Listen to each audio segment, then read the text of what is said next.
Bonjour, dans cette vidéo, je vais vous montrer quelques astuces de personnalisation sur l'iPhone 17.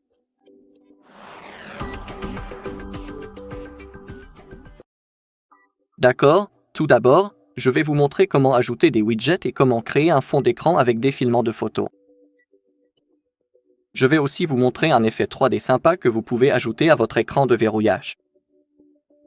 Pour ajouter des widgets, il suffit simplement de maintenir appuyé sur un espace vide de l'écran d'accueil, comme ceci. Maintenant, cliquez sur Modifier puis en haut sur Ajouter un widget.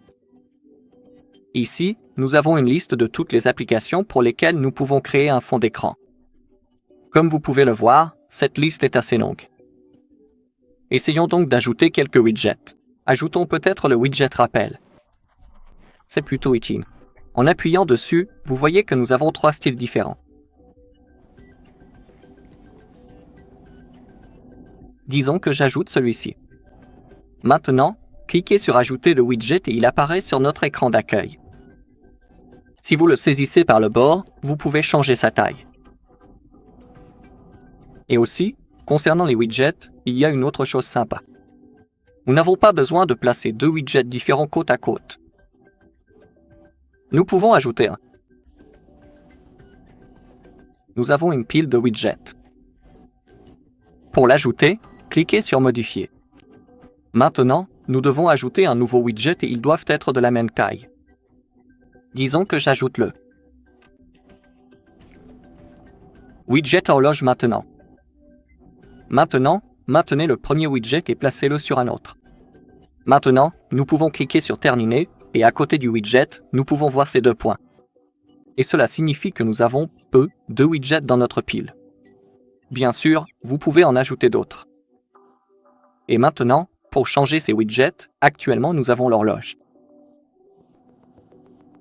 Tout ce que nous avons à faire pour changer ces widgets dans la pile, c'est de faire glisser vers le haut ou vers le bas.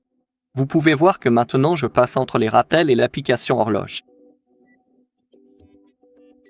Donc c'est vraiment génial et je recommande vivement de créer une pile de widgets. Grâce à cela, nous pouvons simplement économiser de l'espace sur notre écran d'accueil et nous pouvons placer plus d'applications sur un seul écran. Très bien. En ce qui concerne les autres choses, bien sûr, nous pouvons créer un dossier. Pour le faire, maintenez une application et placez-la sur une autre. Comme vous pouvez le voir, le dossier a été créé avec succès. Nous pouvons bien sûr changer son nom, maintenez le dossier appuyé et cliquez sur Renommer. Disons, je ne sais pas, je vais taper des chiffres au hasard et tout a bien été modifié. C'est aussi quelque chose de très utile. D'accord, maintenons à nouveau. Sur notre écran d'accueil, cliquez sur Modifier puis cliquez sur Personnaliser.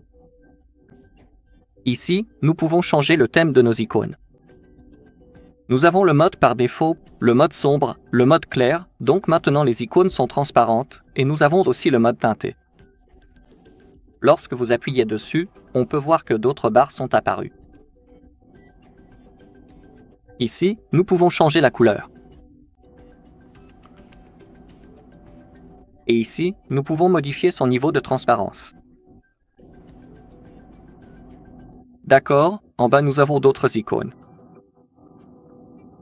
Maintenant, si vous cliquez sur la première, notre iPhone sélectionnera la même couleur, c'est-à-dire que la couleur de nos icônes sera la même que celle de l'arrière de notre iPhone. Comme vous pouvez le voir, mon iPhone 17 est bleu.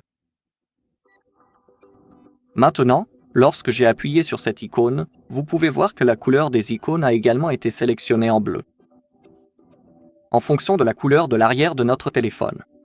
C'est plutôt cool. Donc, comme je le disais, cliquez sur Personnaliser et c'est cette icône-là. Si vous cliquez sur la deuxième icône, la couleur de nos icônes sera la même que celle de la coque de notre iPhone. Dans mon cas, actuellement, je n'ai pas de coque, mais il faut savoir que si vous voulez utiliser cette fonctionnalité, elle ne fonctionne qu'avec des coques dédiées. Donc, disons que la couleur de votre coque est rouge.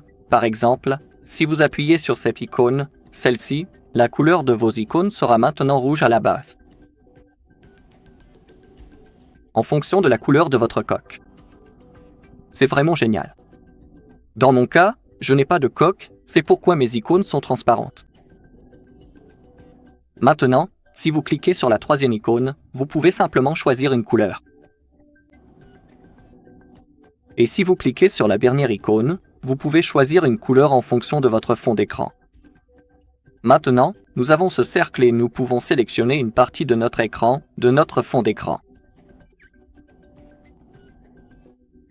Dans mon cas, sur mon fond d'écran, j'ai une plante, ici il y a des feuilles. C'est pourquoi vous pouvez voir que la couleur est maintenant verte. Je relâche mon doigt et la couleur a bien été appliquée. C'est vraiment cool. OK, et maintenant allons directement dans les fonds d'écran. Cliquez sur Modifier si vous voulez changer votre fond d'écran, mais laissez-moi simplement sélectionner le mode par défaut. Oh, et aussi, j'ai failli oublier. Nous pouvons changer la taille de nos icônes si vous appuyez sur ces petits carrés. Donc, nous avons des icônes normales ou des grandes icônes. D'accord, restons appuyés sur Modifier et maintenant cliquons sur Modifier le fond d'écran. Ici, nous pouvons choisir une paire, la couleur comme fond d'écran ou le dégradé. Vous pouvez bien sûr cliquer sur la photo et sélectionner votre propre photo comme fond d'écran. Donc, disons que j'ajoute celle-ci comme fond d'écran.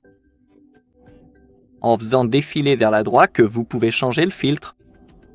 Nous avons noir et blanc, duotone, color wash et c'est à peu près tout.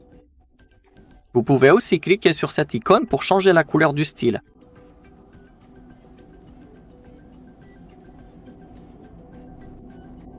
D'accord, si vous cliquez sur ces 3 points, vous pouvez étendre le fond d'écran si cela vous intéresse. C'était pour le color wash, c'est la même chose pour le dual tone, aussi pour le noir et blanc, et nous pouvons également ajouter l'effet de flou à notre fond d'écran actuellement. Il est activé, vous pouvez voir que mon fond d'écran est flou si je le désélectionne. Nous n'aurons plus cet effet. Si vous cliquez sur Terminer, vous pouvez voir que nous voyons notre fond d'écran. Auparavant, il y avait cet effet de flou, donc nous ne pouvions pas voir notre plan. C'est à vous de choisir le mode que vous souhaitez utiliser. Très bien, et je vais aussi vous montrer un truc cool. Et pour ce qui est de l'écran de verrouillage, pour accéder au menu de personnalisation, il faut être sur l'écran verrouillé. Notre écran doit être verrouillé, maintenez simplement votre doigt appuyé dessus et ajoutons un nouvel écran de verrouillage. Et ici, nous pouvons ajouter la photo depuis notre galerie et utiliser Photoshop. Aussi, je vais vous le montrer dans un instant, mais d'abord, ajoutons une nouvelle photo. Je vais réutiliser la pelle. Et ici, vous pouvez modifier la taille de votre horloge en maintenant votre doigt dessus. Vous pouvez également modifier la police et la couleur, ainsi que la taille et la couleur des chiffres. Vous pouvez le faire en verre ou en matériau solide. D'accord? Laissons les choses comme ça pour le moment. Ici, vous pouvez également ajouter des widgets à votre écran de verrouillage. Ici, nous avons une liste d'applications que vous pouvez ajouter. Mais je veux vous montrer ce mode 3D pour notre écran de verrouillage. Pour l'ajouter, cliquez sur cette icône. Cela s'appelle la scène spatiale. Et maintenant, comme vous pouvez le voir lorsque je bouge de gauche à droite, nous avons ce super effet 3D sur notre fond d'écran. Sur notre écran de verrouillage désolé. Je pense que vous pouvez le constater. Lorsque je me déplace à gauche et à droite, on obtient cet effet 3D. C'est plutôt cool.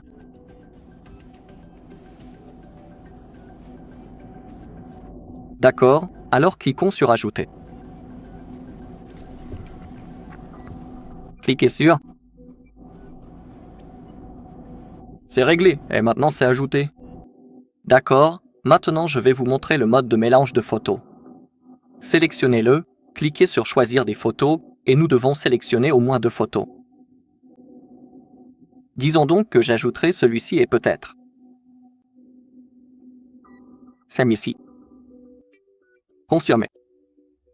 Cliquez maintenant sur ces 3 points, puis sélectionnez la fréquence de lecture aléatoire, quotidienne, horaire, sur verrouillage ou par simple pression.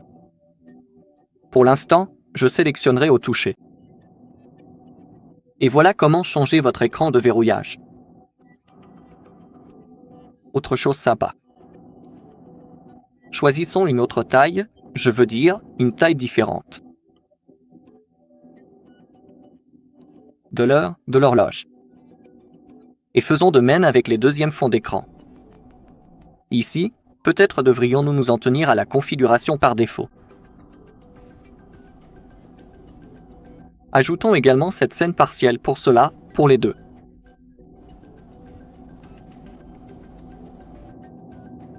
Écran de verrouillage. D'accord, maintenant cliquez sur Ajouter, cliquez sur Définir, et nous sommes maintenant sur notre écran de verrouillage. Vous pouvez voir que lorsque je change l'écran de verrouillage, même la taille de notre horloge change. Encore une chose vraiment sympa. Par exemple, sur un écran de verrouillage, vous pouvez sélectionner et ajouter une très grande horloge, et sur le second, vous pouvez, par exemple, la rendre plus petite. Et vous n'avez pas besoin de le faire manuellement. Vous pouvez simplement appuyer et tout se modifie. C'est vraiment quelque chose de cool. Voilà, c'est tout pour cette vidéo. Merci à tous d'avoir regardé. Si cette vidéo vous a plu, likez, commentez et abonnez-vous.